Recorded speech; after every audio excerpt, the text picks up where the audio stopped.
Hello students, అందరికీ good morning. ఈ రోజు మన వీడియోలో ఇంటర్మీడియట్ ఫస్ట్ ఇయర్ కి సంబంధించిన chemistry 4 marks and 8 marks all important questions ఈ వీడియోలో అయితే మీకు దొరుకుతాయి. బోత్ ఏపీ అండ్ తెలంగాణ రెండు రాష్ట్రాల విద్యార్థులకు సంబంధించి అయితే ఈ క్వశ్చన్స్ మీరు చూసుకోవచ్చు.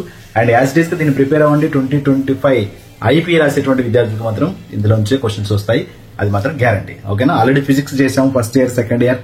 ఓకేనా? బాటనీ, జువాలజీ కూడా ఆల్రెడీ చేసినాము. కెమిస్ట్రీకి సంబంధించి ఇప్పుడు ఇంపార్టెంట్ క్వశ్చన్స్ మొత్తం కూడా మీకు ఒక్కొక్కటి ఎక్స్ప్లెయిన్ చేసుకుంటూ వస్తాను. దాని ప్రకారం మీరైతే మార్కింగ్ చేసుకుని మీ లెక్చరర్స్ చెప్పిన నోట్స్ కావచ్చు, మీ దగ్గర ఉన్నటువంటి మెటీరియల్ కావచ్చు, మీకు అర్థమయ్యేటువంటి ఏ మెటీరియల్ అయినా సరే ఫాలో ఉండి డెఫినెట్ గా మంచి మార్కులు వచ్చేదానికి అవకాశం ఉంటుంది అనమాట. సో ఇంకా మీకు ఏదైనా ఐపీకి సంబంధించినటువంటి మెంటర్షిప్ కావాలంటే లేదా గైడెన్స్ కావాలంటే సో ఇక్కడ మీకు ఒక నెంబర్ అయితే చూపిస్తాను. ఆ నెంబర్ అయితే మీరు కాంటాక్ట్ అవ్వండి. సో ఇది నెంబర్ 9515776209. సో రియాజ్ మహమ్మద్, ఆ నెంబర్ కి కాల్ చేసుకోండి. కాల్ చేసి మీకు సంబంధించినటువంటి ఏ డౌట్ ఉన్నా కానీ అక్కడ నుంచి అయితే మీరు పొందొచ్చు అనమాట. సో వాళ్ళు రిమైనింగ్ అప్డేట్స్ అన్ని కూడా వాళ్ళు ఇస్తారు, అన్ని సబ్జెక్టులకు సంబంధించి. So not only chemistry, first year అయితే first year all subject, second year అయితే second year all subject, including with EAMCET guidance ఉంటుంది, మెయిన్స్ గైడెన్స్ ఉంటుంది, అన్ని కూడా మీకు అందులో ఇవ్వడం జరుగుతుంది అనమాట. ఒకసారి అయితే మీరు ట్రై చేయొచ్చు. రైట్? సో ఇక్కడ చూద్దాం. సో ఫస్ట్ మనకి ఎస్ఏ టైప్ క్వశ్చన్స్ వచ్చేసి మనకి కెమిస్ట్రీ విషయానికి వచ్చినట్లయితే మీకు తెలుసు ఫస్ట్ 3 చాప్టర్స్ 3 ఎస్ఏస్ వస్తాయి. అయితే థర్డ్ చాప్టర్ నుంచి ఎస్ఐ రాకపోతే మనకి ఆర్గానిక్ కెమిస్ట్రీ నుంచి ఒక ఎస్ఐ వస్తుంది. ఆ విషయం మీకు తెలిసిందే. ఒకవేళ థర్డ్ చాప్టర్ లో ఎస్ఐ వస్తే ఆర్గానిక్ కెమిస్ట్రీ నుంచి 2-4 మార్కుల ప్రశ్నలు వస్తాయి. సో ఆ విధంగా మీరు చదవాల్సి ఉంటుంది అనమాట. సో ఫస్ట్ మనకి అటామిక్ స్ట్రక్చర్ నుంచి what are the postulates of Bohr's model hydrogen atom, explain the various series of line of spectrum. ఇది మనకి సెకండ్ ఇయర్ లో ఉంటుంది. మళ్ళీ ఫిజిక్స్ సెకండ్ ఇయర్ లో ఇది 4 మార్క్స్ క్వశ్చన్ అనమాట.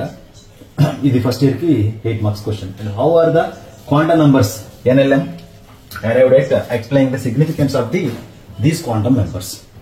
And next, what are the limitations of Bohr's model hydrogen atom and explain the difference between emission and absorption. ఈ 3 questions చదవండి. 3 నుంచి ఒక క్వశ్చన్ గ్యారంటీగా వస్తుంది మీకు. And next classification of elements నుంచి పీరియాడిసిటీ ఇన్ ప్రాపర్టీస్, ఇక్కడ నుంచి ఒక క్వశ్చన్ వస్తుంది. ఇందులో కూడా మీరు 3 చదివి చాలు, ఒక క్వశ్చన్ గ్యారంటీగా వస్తుంది. IE1 IE2 why IE2 greater than IE1 అనేది చదవండి. What is the periodic property, how the following properties. ఎన్ని ప్రాపర్టీస్ రావచ్చు, ఇక్కడ ఇవే రావాలని లేదు. సో ఇక్కడ ఈ 4 ప్రాపర్టీస్ లో మీరు చూసుకోండి. అటామిక్ రేడియస్ కావచ్చు, ఐసోలేషన్ ఎంథాల్పీ కావచ్చు, and electronegativity, electron gain enthalpy. So ఇవి ఎన్ని 4 ప్రాపర్టీస్ అయితే మీకు వస్తాయి. తర్వాత SPDF block elements, right SA and SPDF block elements. So ఇది అండ్ ఈ 3 క్వశ్చన్ నుంచి ఒక క్వశ్చన్ వస్తుంది. ఇక్కడ మీకు చాప్టర్ 3 లోంచి లేదా చాప్టర్ అది కెమికల్ బాండింగ్ అనమాట. Chemical bonding and molecular structure ఇక్కడ నుంచి మీకు 3 లోంచి కానీ అండ్ 13 లోంచి కానీ. 13 అంటే మీకు మళ్ళీ వచ్చేసి అక్కడ ఆర్గానిక్ కెమిస్ట్రీ ఉంటుంది. అంటే 3 లోంచి ఒక ఎస్ఏ రావచ్చు, లేదా 13 లోంచి ఎస్ఏ. 3 లో వచ్చింది అనుకోండి, 13 లోంచి ఎస్ఏ రాదు. 13 లో ఎస్ఏ వచ్చింది అనుకోండి, 3 లోంచి 4 మార్క్స్ వస్తాయి. అంటే 8 మార్క్స్ వెయిటేజ్లు ఉన్నాయి, 2 4 మార్క్స్ వస్తాయి. ఆ విధంగా మీరు ప్లాన్ చేసుకోవాలి. నాకు తెలిసి ఈ ఫస్ట్ మీరు ఆర్గానిక్ కెమిస్ట్రీ స్కిప్ చేసుకున్నా ఈ థర్డ్ 3 చాప్టర్ వరకు ఎస్ఏలు అయితే చదువుకోవడం బెటర్. సో ఇక్కడ మీకు రెండే. What do you understand by the hybridisation? ఓకేనా?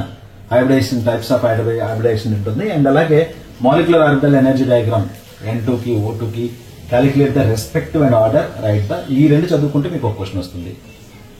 Magnetic nature of nitrogen and oxygen molecules కి.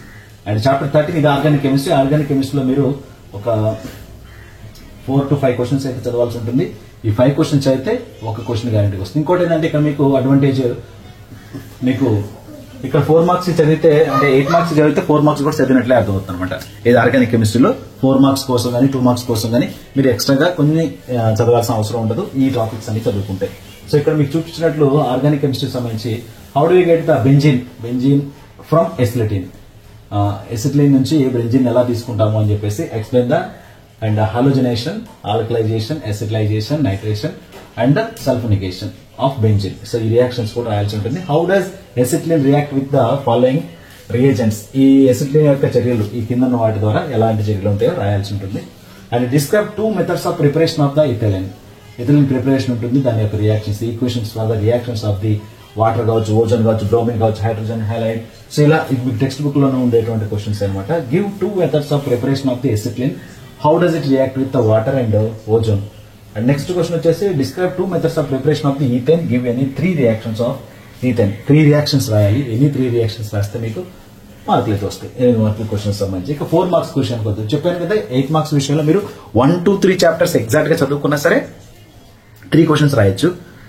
And third chapter chemical bonding ఏదైతే ఉండిందో అది మీరు ఆపేసుకున్నా ఆర్గానిక్ కెమిస్ట్రీ చదువుకుంటే మీకు అటు 4 మార్క్స్ లోనే ఉపయోగపడుతుంది, 8 మార్క్స్ లో ఉపయోగపడుతుంది. లేదు నేను ఆర్గానిక్ కెమిస్ట్రీ స్కిప్ చేస్తాను ఎస్ఏ టైప్ లో అనుకుంటే మళ్ళీ మీరు 4 మార్క్స్ అప్పుడు కూడా 2 మార్క్స్ అప్పుడు కూడా మళ్ళీ చదవాల్సిన అవసరం ఉంటుంది. సో అది గుర్తుపెట్టుకోండి. And next short answer questions వద్దాం. షార్ట్ ఆన్సర్ క్వశ్చన్స్ లో ఇక్కడ మీకు చూద్దాం. First chemical bonding and molecular structure చెప్పాను కదా. ఇక్కడ 8 మార్క్స్ క్వశ్చన్ వచ్చింది అనుకోండి, ఇక్కడ కెమికల్ బాండింగ్ నుంచి 8 మార్క్స్ క్వశ్చన్ వస్తే మీకు 4 మార్క్స్ రావు. ఒకవేళ కెమికల్ బాండింగ్ నుంచి 8 మార్క్స్ క్వశ్చన్ రాకుండా ఆర్గానిక్ కెమిస్ట్రీ నుంచి 8 మార్క్స్ వస్తే కెమికల్ బాండింగ్ నుంచి 2-4 మార్కులు అడుగుతాడు. సో వాటి కోసం ఏం చదవాలనేది ఇక్కడ hybridisation involved in the PCl5 molecule, explain the sp3d hybridization, explain the hybridization involved in SF6 molecule, what is hydrogen bond, explain the different types of hydrogen bonds, state Fazan's rules and give suitable examples, explain the formation of coordinate covalent bond with one example, define dipole moment, write its applications, explain the structure of CH4. So methane structure రాయాల్సి ఉంటుంది ఇక్కడ. What is meant by the term bond order, calculate the bond orders in the following. So ఇక్కడ 8 questions ఉన్నాయి. 8 questions లో 2 questions వచ్చేదానికి chance ఉంది. ఎప్పుడు వచ్చేదానికి ఛాన్స్ ఉంది? ఒకవేళ మీకు SA type question అడగకపోతేనే.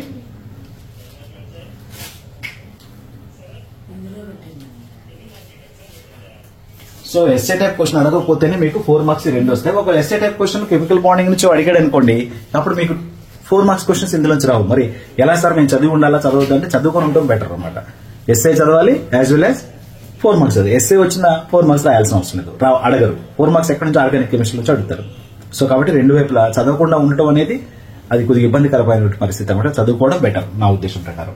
And next chapter 4 లో స్టేట్స్ ఆఫ్ మ్యాటర్ నుంచి ఒక క్వశ్చన్ వస్తుంది. ఇక్కడ మీకు చాలా తక్కువ క్వశ్చన్లు ఉంటాయన్నమాట. So deduce gas laws from kinetic equation, deduce Boyle's law, Charles law, Graham's law, Dalton's law of partial pressure of kinetic gas theory. ఓకేనా? Write postulates of kinetic molecular theory of gases, derive ideal gas equation, state and explain the Graham's law of diffusion. So ఈ 4 question నుంచి ఒక question అయితే guarantee వస్తుంది. Chapter 5 వచ్చేసి stoichiometry నుంచి ఒక question గ్యారంటీగా వస్తుంది. బ్యాలెన్సింగ్ ఈక్వేషన్స్ అయితే డెఫినెట్ గా వచ్చేదానికి ఛాన్స్ ఉంది. ఇదైతే చూసుకోండి. ఓకేనా? ఎస్డిక్ మీడియంలోను బేసిక్ మీడియంలోను. సో ఈ ఈక్వేషన్స్ ఒకసారి ఈ క్వశ్చన్ అయితే ఒకసారి క్లియర్ చేసుకోండి. Chemical analysis of a carbon compound gave the following percentage. మీరు weight of the elements present మీకు కెమికల్ అనాలిసిస్ అయితే చేయాల్సి ఉంటుంది. కార్బన్ కాంపౌండ్ సంబంధించి గివెన్ వాల్యూస్ ని బేస్ చేసుకుని మీరు ఆ క్వశ్చన్ అయితే చేయాల్సి ఉంటుంది. తర్వాత కార్బన్ కాంపౌండ్ కంటెంట్స్ 12.8%. ఇవి ఇంపార్టెంట్ క్వశ్చన్స్ అన్నమాట. ఆల్రెడీ మీకు ప్రీవియస్ లో అడిగినా వచ్చినటువంటి ప్రశ్నలే. కార్బన్ కాంపౌండ్ కంటెంట్స్ ఇది కూడా ఆల్రెడీ ప్రీవియస్ ఇయర్ అడిగినటువంటి న్యూమరికల్ అనమాట. ఇది 4.07% హైడ్రోజన్, 24.27 కార్బన్, 17.65 క్లోరిన్. సో ఈ క్వశ్చన్ కూడా. అండ్ నెక్స్ట్ 5th వన్ వచ్చేసి carbon compound analysis give the following percentage of. ఇవన్నీ కూడా 6 క్వశ్చన్స్ కూడా 6 న్యూమరికల్స్ కూడా మీరు చేసుకుని స్టాయికియోమెట్రీ నుంచి ఎప్పుడు కూడా మీకు న్యూమరికల్ క్వశ్చన్ వస్తుంది. సో డెఫినెట్ గా అడిగేది ఈ 6 నుంచి ఒక క్వశ్చన్ అయితే గ్యారంటీగా వస్తుంది. నెక్స్ట్ చాప్టర్ 6 థర్మోడైనమిక్స్ నుంచి state and explain the Hess law of constant heat summation with an example, explain the extensive and intensive properties, and state the first law of thermodynamics, explain its mathematical notation, and alage state the second law of thermodynamics and explain it, and state the third law of thermodynamics, what would you understand by it, define heat capacity, what is Cp and Cv, show that the Cp minus Cv is equal to R. So ఇది మనం మరి physics లో రాయొచ్చేస్తారని చాలా మంది అంటుంటారు. Capacity మరి మీకు సిపిసివిలకు సంబంధించి అక్కడ చూసుకోవచ్చు. మనమేమో సిపిసివిల్ అనేది ఐన్స్టీన్ ఈక్వేషన్ నుంచి అంటే ఫస్ట్ ఆఫ్ థర్మోడైనమిక్స్ నుంచి కన్ఫర్మేషన్ చేస్తా ఉంటాం. ఇక్కడ మరి మీకు కెమిస్ట్రీకి సంబంధించి మీకు ఏ ప్రొసీజర్ అయితే చెప్పారో దాని ప్రకారమే రాయాల్సి ఉంటుంది, రాసుకోండి. And chapter 7 chemical equilibrium and acids and basics సంబంధించి what is Le Chatelier principle, discuss the applications of Le Chatelier principle for industrial synthesis of ammonia. So ఇది 4 మార్క్స్ NH3 కి సంబంధించి Le Chatelier principle రాయాల్సి ఉంటుంది. What is the Le Chatelier's principle, discuss the applications of Le Chatelier's principle for the industrial synthesis of sulphur trioxide. ఇక్కడేమో ammonia, ఇక్కడేమో sulphur trioxide. ఈ రెండింటిలోంచి ఒక question గ్యారంటీగా వచ్చేదానికి ఛాన్స్ ఉంది. Derive the relation between KP and KC of the equilibrium reaction. ఈ reactions కూడా చూసుకోండి. And what is the conjugate acid base pair and illustrate with an example తో ఈ కాంజుగేట్ బేస్ రియాక్షన్ అయితే మీరు చేయాల్సి ఉంటుంది. Right the conjugate acid and conjugate base of each following OH minus H2O HCO3 minus H2O2. So ఈ reaction సంబంధించి conjugate acid and conjugate base సంబంధించిన reactions అయితే రాయాల్సి ఉంటుంది. And next explain the Arrhenius concept of acids and bases. And next to explain the concept of Bronsted acids and Bronsted bases, illustrate the answer with suitable examples. So Bronsted Lowry and base theory with the examples. ఇందులో ఈ రెండు క్వశ్చన్లు ఏదైనా చూసుకోండి.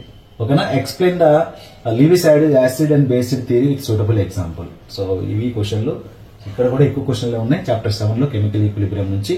So ఒక question వస్తుంది. మీరు regular గా ఫాలో అయ్యేటువంటి క్వశ్చన్ పేపర్ ని బట్టి మీరైతే ఇందులో చదువుకోండి. లీ షాట్లియర్ ప్రిన్సిపల్స్ నుంచి అయితే వచ్చేదానికి అవకాశం ఉంది. Next chapter 8 hydrogen it's compounds నుంచి వన్ క్వశ్చన్ వస్తుంది. ఇక్కడ explain the terms hard water and soft water and right a note on the ion exchange method and Kalgan method for the removal of the hardness of water. So ఇక్కడ hard water soft water అంటే ఇది explain చేసి వాటిలో మీకు ion exchange method ఒకటి ఉంటుంది and Calgon method of the removal of the hardness of water. Water యొక్క hardness of water ని తగ్గించి సాఫ్ట్ వాటర్ ఎలా కన్వర్ట్ చేస్తామనేది క్వశ్చన్ అనమాట.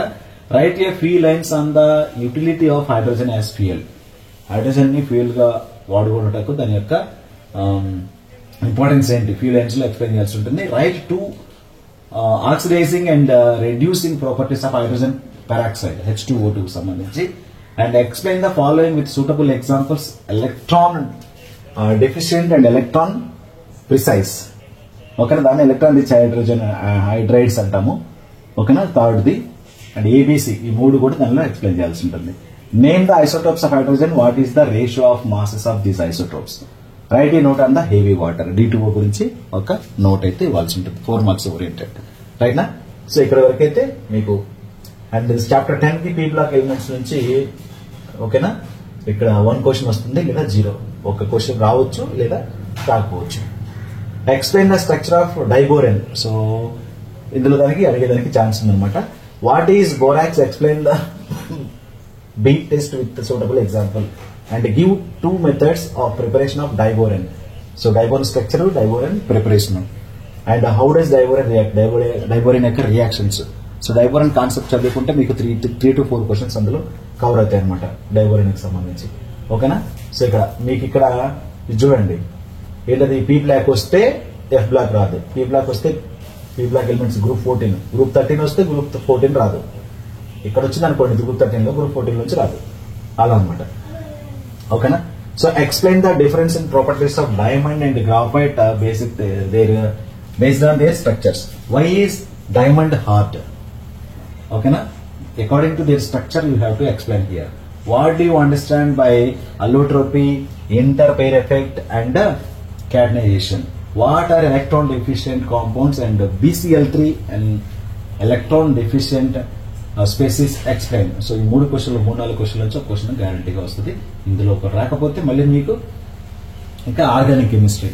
సో మాకు ఇక్కడ ఏం చెప్పాం, ఆర్గానిక్ కెమిస్ట్రీలోంచి ఎస్ఏ వస్తే 4 మార్క్స్ రావు. ఒకవేళ కెమికల్ బాండింగ్ నుంచి ఎస్ఏ వస్తే ఆర్గానిక్ కెమిస్ట్రీలో 4 మార్క్స్ వస్తాయి. అలా అనమాట వయసు వస్తాం. మీకు దీనికి సంబంధించినటువంటి కంప్లీట్ నేను బ్లూ ప్రింట్ కూడా ఒకసారి ఎక్స్ప్లెయిన్ చేశాను ప్రీవియస్ వీడియోలో, ఒకసారి చూసుకోవచ్చు కన్ఫ్యూజన్ లేకుండా. But you have to read well. ఈ క్వశ్చన్స్ అయితే మీరు ప్రాక్టీస్ చేయండి. ఆర్గానిక్ కెమిస్ట్రీలో మెయిన్ గా రియాక్షన్స్ అనమాట, structure and reactions. Complete the following reactions and name the product ABC. So ఇది నేమ్డ్ రియాక్షన్స్ అని చెప్పుకోవచ్చు. And next name the product ABC. ఇవి కూడా ఎగ్జామ్ లాస్ట్ ఇయర్ వచ్చినటువంటి క్వశ్చన్స్ ఇవి లాస్ట్ ప్రీవియస్ ఎగ్జామ్స్ లో. Discuss any 2 methods of preparation of benzene with corresponding equation. Benzene యొక్క preparation లో ఓకేనా ఎసిటిలీన్ నుంచి ఎలా మనం రిసీవ్ చేసుకుంటాం రాస్తాం అంతకుముందు ఎస్ఏ టైప్ లో ఉంటుంది. ఇక్కడ benzene from benzene, methyl benzene from benzene అనమాట. And how does acetylene react with acetylene reactions. SA type question లో చదివితే ఆటోమేటిక్ గా ఇక్కడ 4 మార్క్స్ లో కవర్ అవుతాయి. ఓకేనా. వుడ్జ్ reaction Friedel-Crafts alkylation and explain the position of isomerism, functional isomerism with examples. Give 2 examples of each position. Isomerism, functional isomerism. And అలాగే named reactions ఉంటాయి కొన్ని. ఓకేనా. ఆ నేమ్డ్ రియాక్షన్స్ కూడా మీరు 4 మార్క్స్ లో చూసుకోవచ్చు. అది 8 మార్క్స్ లో అడిగేదానికి ఛాన్స్ ఉంది. ఎనీ 4 నేమ్డ్ రియాక్షన్స్ మీకు దాదాపు 20 to 30 నేమ్డ్ రియాక్షన్స్ ఉంటాయి. అవన్నీ కూడా మీరు చదువుకుంటే ఏవైనా 4-5 అడగొచ్చు ఎస్ఏ టైప్ క్వశ్చన్ లో. ఒక లెస్ అడగకపోతే 4 మార్క్స్ ఇప్పుడు నేను చెప్పిన క్వశ్చన్స్ లో వస్తాయి అనమాట. ఇక next very short answer questions వచ్చేసి మనకి దాదాపు very short answer questions each chapter నుంచి so very short answer questions అయితే ఇవ్వడం జరిగింది. సో దీనికి సంబంధించి ఇక క్వశ్చన్స్ అన్ని ఇప్పుడు చదవలేను కాబట్టి నేను ఈ పీడిఎఫ్ అయితే మన మొబైల్ యాప్ లో అప్లోడ్ చేస్తాను. మీరు కావాల్సిన వాళ్ళు అక్కడికైతే తీసుకోవచ్చు. ఓకేనా. సో ఇది మనకి all important 4 marks and 8 marks సంబంధించినటువంటి క్వశ్చన్స్ అండ్ 2 మార్క్స్ సంబంధించినటువంటి క్వశ్చన్స్ అనేవి నేను మీకు ఇది పేపర్ కావాలంటే నేను మన మొబైల్ యాప్ లోకి వచ్చేయండి, అక్కడ మీకు అందులో నేను మీకు అప్లోడ్ చేస్తాను, అక్కడ నుంచి అయితే మీరు తీసుకోవచ్చు. సో వీడియోకి అయితే లైక్ చేయండి, ఫ్రెండ్స్ కి షేర్ చేయండి, ఛానల్ సపోర్ట్ చేయండి. మనకి త్వరలోనే 50,000 సబ్స్క్రైబర్స్ కి అయితే రీచ్ అవుతుంది. సో మీ అందరి యొక్క సపోర్ట్ ఉంటే మాత్రం డెఫినెట్ గా 50,000 సబ్స్క్రైబర్స్ అయితే మనం గెయిన్ చేయొచ్చు. ఓకేనా. So thank you.